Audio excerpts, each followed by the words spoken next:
What's going on, y'all? Welcome back to Stelly Grills and Chills, and today we're doing rainbow trout. It's gonna be tasty, y'all. I usually don't like rainbow trout, but once I found this recipe, I make it all the time. So first things first, we're gonna go and rain on it. Hit it with that salt. We're gonna salt that skin good and let it sit. Then we're gonna get 2 tablespoons of olive oil into a pan. Get our onions in, get them mixed up.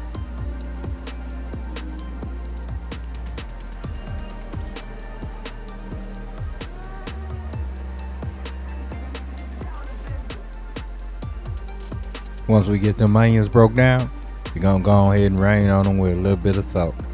Just to get them onions sweating out, y'all. Just to get them sweating out.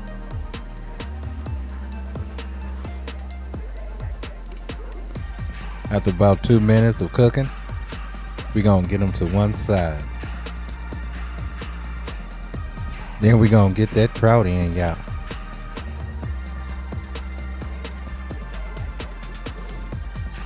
Trying not to let those onions be under that skin, because we want to get a little crust, get that skin crispy, and then we're gonna take our onions and put right over the top of that trout.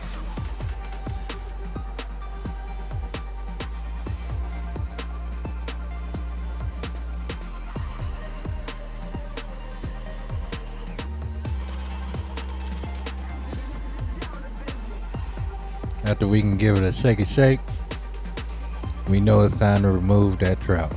So we're gonna get that trout all the way out that pan. Now this trout is not done cooking, y'all. It's not done cooking.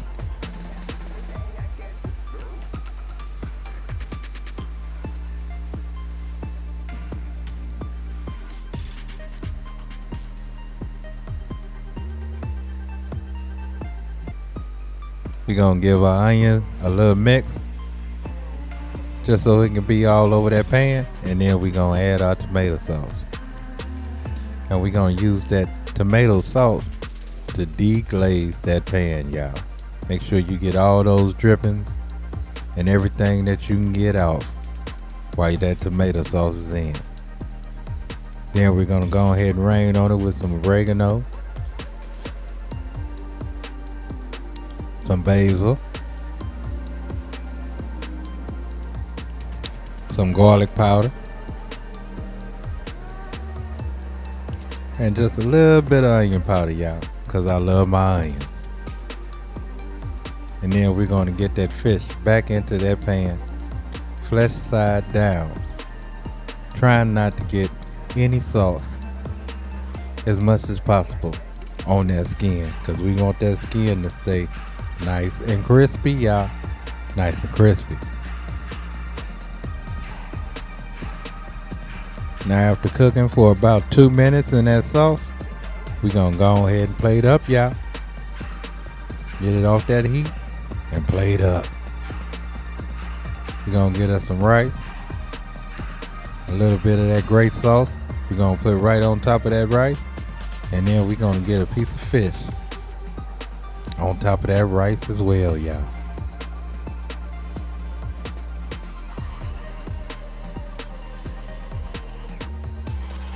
And let me tell you, y'all, before I found this recipe, I was not a trout lover at all, y'all. But now, I'll make this every time. I can't wait till the winter time when they start stocking trout here in St. Louis, because I'm going to be at them. But anyway, y'all, as always, love, peace, and keep it grilling. See ya.